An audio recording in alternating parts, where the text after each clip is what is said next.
welcome to Global Agenda, the show that brings world issues to your doorstep. I'm your host, Reggie Rivers. Tonight we'll explore the huge problem of world poverty. Now, if you've ever gone on vacation in a third world country, you've undoubtedly accidentally stumbled out of the tourist area at some point and into some poor part of the city. And if so, you were probably stunned by the level of poverty that you saw. Now, I vividly recall the first time I was confronted by real poverty during a trip to Mexico City. You just don't realize how wealthy we are and how well we live until you see poor people who make our homeless people look rich. Now, studies show that half of all children in the world live in poverty. That's 640 million children who live without adequate shelter and 400 million children who have no access to safe water. To put those numbers into perspective, think about the U.S. population, third biggest in the world. We have 300 million people. So we're talking about 640 million kids and 400 million kids who don't have adequate shelter or water to drink. Tonight we'll try to get a better understanding of just what it means to be poor, why certain nations are afflicted more than others, and what we in the developed world can do to alleviate the suffering. Joining us, we have Haider Khan, a professor of international economics at the Graduate School of International Studies at the University of Denver and a visiting fellow at the Asian Development Bank Institute in Tokyo. His areas of expertise are economic theory, international and development economics, and political economy. He's written extensively on globalization and has also advised the United Nations on poverty in the least developed countries. Welcome to the program, Haider. Thank you. You bet. We also have with us Sue Dorsey, who is Executive Director of the microfinance organization Friendship Bridge. Sue has a background in banking, finance, and economic consultancy. She served as a Peace Corps volunteer in Costa Rica from 1990 to 1992, and there she learned of microcredit and its potential in the region. She's responsible for and oversees all domestic and Guatemalan operations of the Friendship Bridge. Welcome to the program. Thank you, Reggie. Thank you. Now, to start off, I think we have to explain, what is microcredit? That's a good question. Actually, it's a global movement that's gaining a lot of ground lately. The United Nations declared 2005 the International Year of Microcredit, and I really think it's one of the most effective strategies in combating persistent poverty around the world. It's basically the idea of providing financial services to people who don't have access to regular commercial banking services. In most part of the world, it's lending very small amounts of money, $100 to extremely poor women and men to start or expand their businesses. I see. Now, what would they typically spend the money on? I mean, a small sum of money.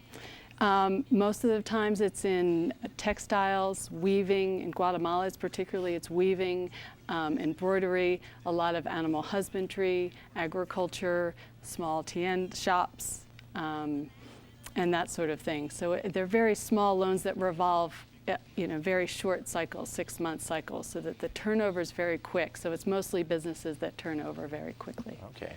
Now, Haider, we're talking about world poverty, but people in the United States say we're not poor and we live comfortably. Why should we care about world poverty?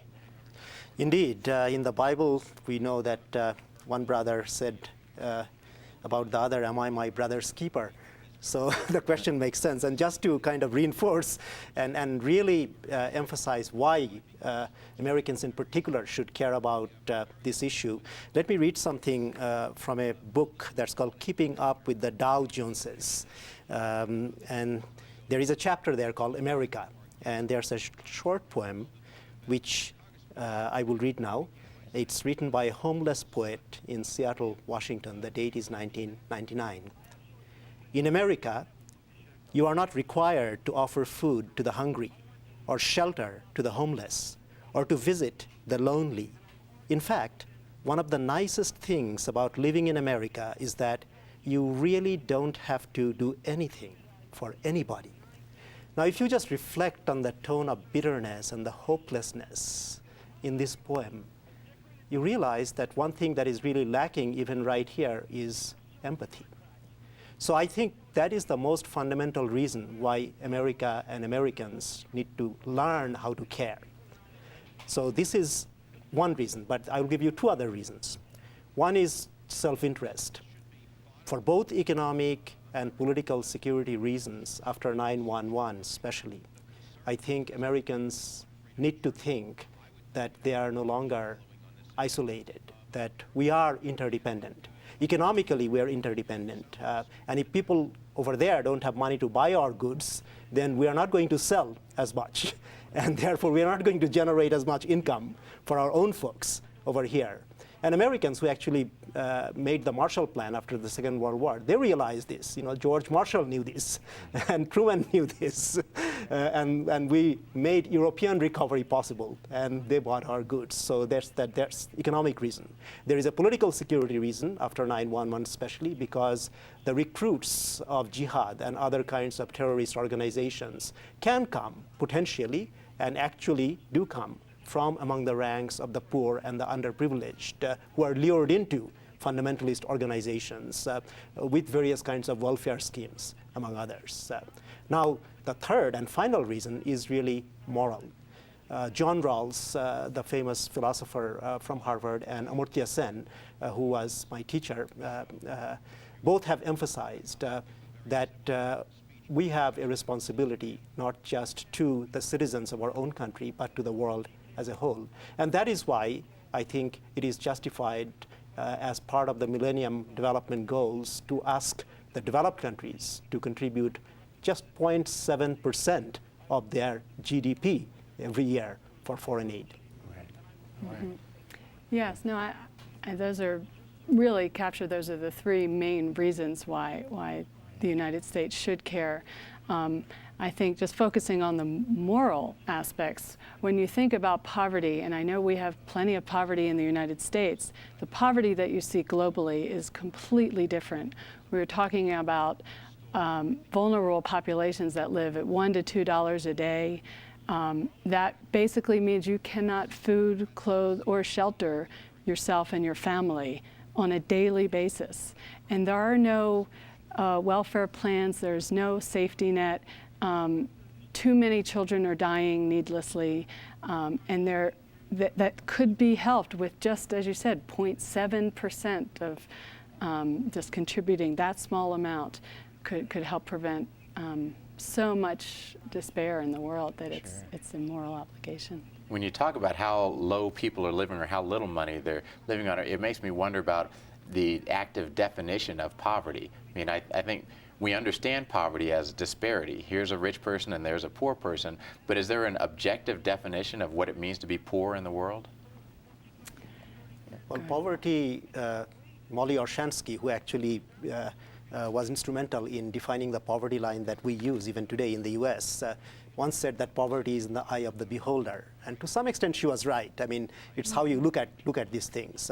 But there is at the same time an absolute minimum, you might even call it absolute biological minimum, below which you really wouldn't expect anybody to be able to lead a human life. And that would be an objective measure, given the social and economic standards of the time, of course.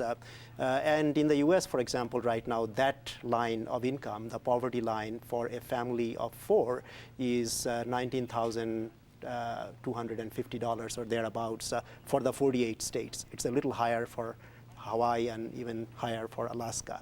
But if you fall below that as a family of four, then in this country, you are defined as poor. Although it begs the question of what family could live on $19,000 That's right. A year. I think poverty does, you have many levels of poverty. I think you have the very extreme poverty that I spoke about with $1 to $2 a day.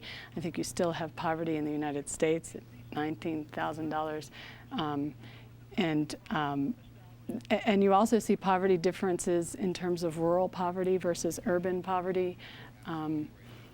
So there are just many faces, I think, to poverty. And then there's transitional poverty. I think you can make some gains in poverty, and then one disaster can strike, either something like Hurricane Katrina or globally Hurricane Stan recently in Guatemala, and then you fall back. And so it's really, hopefully, as you talk about poverty, moving people to the point of being able to take those shocks and maintaining a level of consistency in their lives. An example globally, again, of what Sue just mentioned is the Asian financial crisis. I was at the Asian Development Bank at that time. So we saw actually, literally, just in front of our very eyes, how a country that was making rapid progress, according to World Bank and IMF and others, Asian Development Bank included, namely Indonesia, fell within months from being a becoming rich kind of country to country with millions and millions of poor people once again. And same thing happened to Thailand and even to South Korea, which actually just had become the member of the Rich Nations Club, OECD. Mm-hmm. Now, why is it that some nations are afflicted by more poverty than other nations? Are there inherent, I mean, obviously I think there are some variables in terms of geography and history of conquest and things like that, but as we look at the world today, are there some nations that are beyond hope in terms of being able to recover from their impoverished condition? I would never want to say it's beyond hope, because I think there's tremendous hope that you hear stories all over the world, even in the most hopeless and dire conditions. There's hope, and I think movements like Microcredit and other initiatives have been provided hope to many families. Okay. Well, I agree with Sue. I think we have to acknowledge the genuine heroes and heroines, both among the poor who are actively struggling to live a life of dignity in circumstances that nearly don't allow that, and also people who are helping or trying to help without patronizing these people. And I can give you many, many examples. Robert Redford, I think, even made a DVD. I don't want to give advertisement to anybody freely, but I think it's one of those things that I think people can really watch and be moved by. The other thing I should mention, however, is that as Jeffrey Sachs and others have pointed out in the context of Africa, where people actually are constantly talking about failed states and no hope and Afro-pessimism and so on and so forth, that what we really need is to double the level of commitment that we have made so far, which is about between $60 and $80 billion a year, to about $160 billion a year, and used appropriately with oversight and monitoring, that can, by 2015, lift almost everybody in Africa out of extreme poverty, which I'm sad to say is not the way things are going right now. And the main reason is that we haven't made that kind of global commitment, which we must make.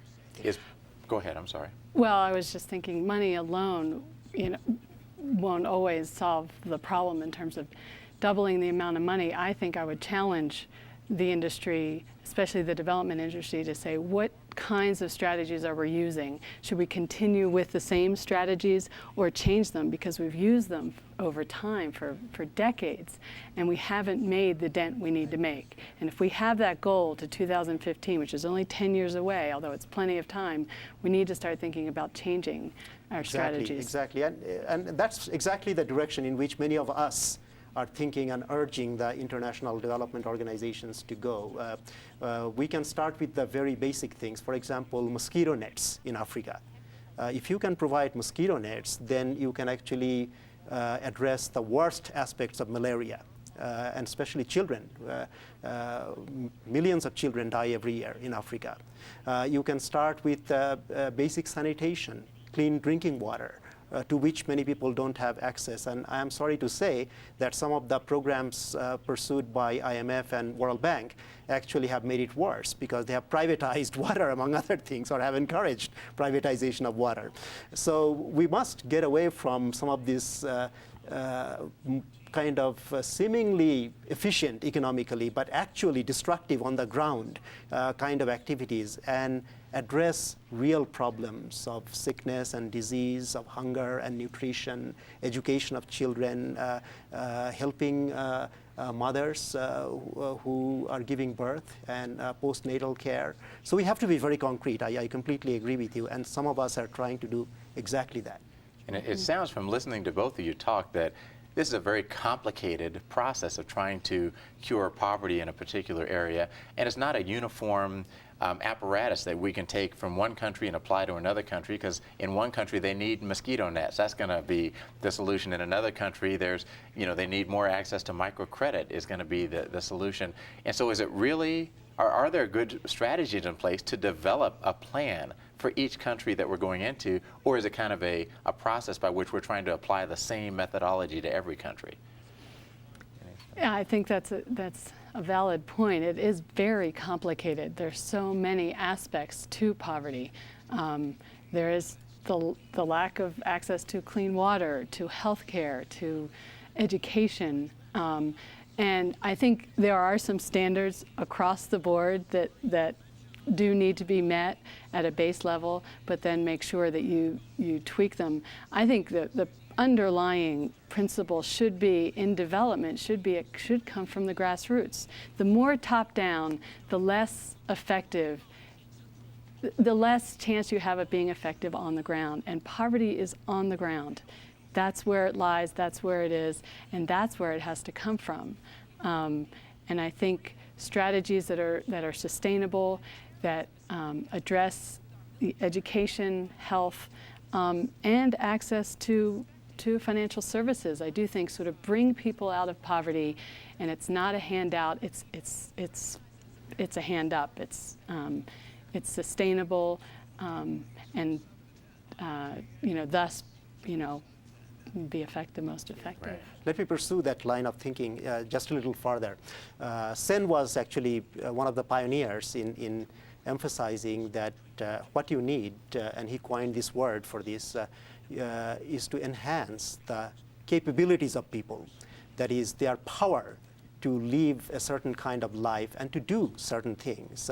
And not only is it something that is good to do for people, but it is good because then those people become productive and they add to the total wealth of the society and total wealth of our planet. From becoming dependent, they actually become more independent. We are all interdependent, of course, but they then participate more fully into this interdependence of economic, social, and political life locally and globally. Right. Mm-hmm. And I think then they become the solution and not the problem, Exactly. because Right. they truly aren't a problem.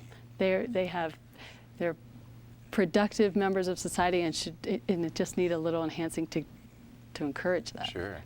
Now, you've mentioned a couple of times the 0.7% of GDP number. Is that part of the Millennium Development Goals? Indeed, it is. Actually, this is actually a revision downwards. During the 60s, when people were more optimistic about these things, the commitment was 1% of GDP, which, of course, with the exception of one or two countries, from Scandinavia, no one actually lived up to.